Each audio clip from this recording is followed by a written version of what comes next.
Good morning, Vietnam. I was watching this scene from the movie Under the Silver Lake. The scene is this with this songwriter, so the guy who wrote all the songs in the music industry. So it shows you how much everything is under control. The scene in itself is a piece of really a piece of cinema. It's funny, it's crazy, it is really a piece of cinema. So I put you the link down, and I was thinking the same about the religion. Who is the guy writing the religions? Those three monotheistic religion, how they are entangled together and everything. There must be some religion writer behind, and even the spiritualities. There is the mark also of a writer behind. I was thinking about the Buddhism, and it is all on over Asia, with all these statues all around. I don't think it's an organic deployment of this spirituality. It is a little bit too much for this kind of concept. To be that much spread. So I was imagining this religion writer, and I imagined the same scene of some young guys coming, like thinking he's spiritual, and the religion writer tell him that his religion also, his spirituality also was written right here on this desk, between a blowjob and an omelette. So there is a hidden hand. I can feel the mark of it, because there is always a malware in this. In these religions, in these spiritualities, there is many of them. You can detect them, and there are programs designed to take the power out of you. So one of them is to put the solution or the problem like somewhere in time. Like there was some kind of Eden, for example, and like everything was like a paradise, like an Eden.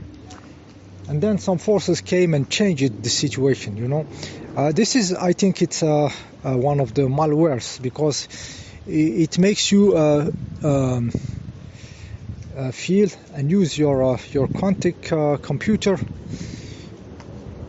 quantum brain, use it to create like there is a point in the past where the situation was good, and that some dark forces came, like it happened somewhere in time. Me myself, I think that those forces, the opposite forces, they are since the beginning of the manifestation. They exist because there is the space for them to exist. There is still the space for vampirism, so they are here.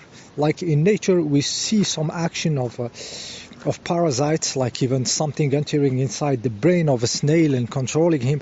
There is still the space for the parasitism, and because of the way the energy is moving or the reality is structured for now. So those forces existed since the beginning, I think, of the creation, and it is one of their trick to put like something happened in the past, like they came and it was good, and then we become not good, like not in a good situation. I think it's a nice trick, because there is this idea of being invaded, and also trying to go to some past to find the solution, while in reality the movement is forward. Like the consciousness is growing forward. It's not going backward. So whatever exists is always more advanced in consciousness. When you see it in a general way, of course, when you see it in the human way, you say it, you will say to yourself, it's all really fucked up. But in reality, it is moving forward. The most advanced people I read and everything, they are people who lived in the 19th century and 20th century. They were here. There is photo of them. They are not people of the past, and they are the most advanced people I read the book of, and I listened, even their voices recorded. So there was already the way to record their voices. So the consciousness is going forward always. So the solution is not backward. Putting your power somewhere in time and space is disempowering you, you know, because the power is in you. It's not related to space and time. It's related about your level of consciousness. Are you ready for this this flow of power, this flow of energy?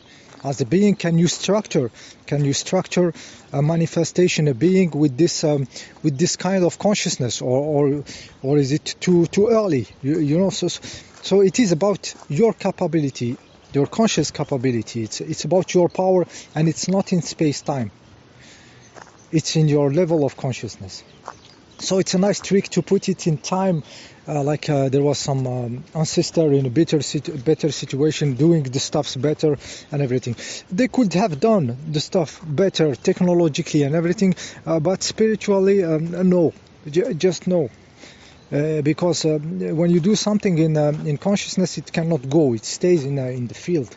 Consciousness doesn't go backward. You don't lose the real deployment of consciousness. Refinement, it cannot be lost. Technology can be lost. Knowledge, how to build old stones, old buildings, big stuff. This shit can come and go, and it's not important. Even science is not important. Those are just artificial stuffs. They are tricks. But the being in his power doesn't rely on these stuffs. Ultimately, he does just rely on himself, his capability to manifest. Just like the birds rely on themselves to fly. There is no artificial stuffs. It is in their being. So this is one of the tricks, you know, to put the power or the solution somewhere in time. Was it in backward or in the front? But it's not. Like I said, it's in you. It's in you, and how much you can handle it. So this is one of the trick. Another trick also is that the equation doesn't change. The equation of reality, it's like whether it is in the religion, like there is this plane of manifestation, and you go somewhere in some paradise, and after it has to be somewhere else. Like this situation here, how is it manifested? It cannot change drastically or something. It's always projected to be somewhere else, up in the sky, up in paradise, or in hell. You know, it's the moving, the changing is not here.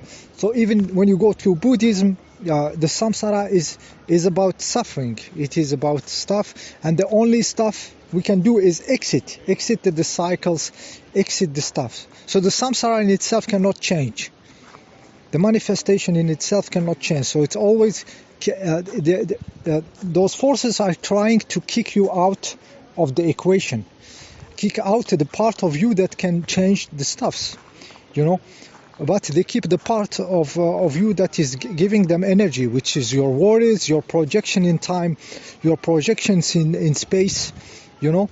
This they keep, but your work on you, which is not in space time, the real part of you, which is having the power, which is the one free from space and time, they try to kick it out of the equation, whether it is from those religion or from the spiritualities, you know. So it is very now people are starting to integrate their power to manifest, and the possibility of changing the whole game, the whole structures, the whole laws of physics, which are the laws of habits of the now, habits of the collective consciousness of the now. So the consciousness is starting to say, oh, I can change this, you know. It's not always about kicking myself out of the equation and seeking annihilation, but integrating this process of manifestation and understanding it. How is it projected? What is the consciousness projecting those forms of life, projecting my form of life? How much I am one of it, one in it, or I'm just outside and observing, you know, observing what is already cooked and being able to do nothing, you know, just trying to kick myself out of the equation. So this is one of the trick also, to say that nothing can change and you cannot really interfere on it, or interfere in a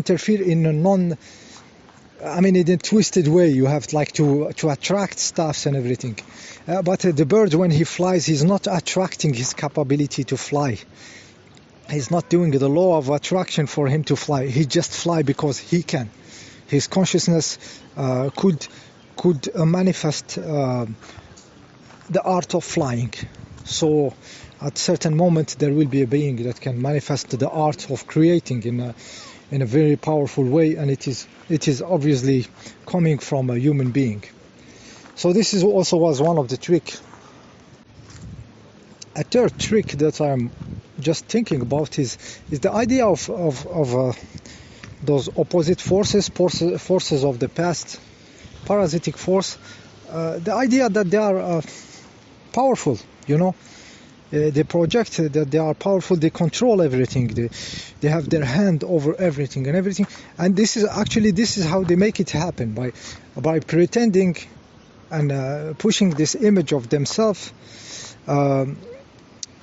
We believe it, so we make it real, you know, like thinking those guys control everything and nothing can change. So we end up solidifying, hardening the reality that fits them the most, which is the one of parasitism, of sucking the energy.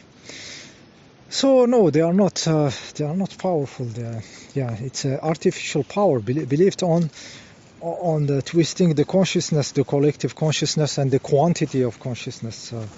So it can collapse. It's just a matter of actually quantity of consciousness. Those consciousness.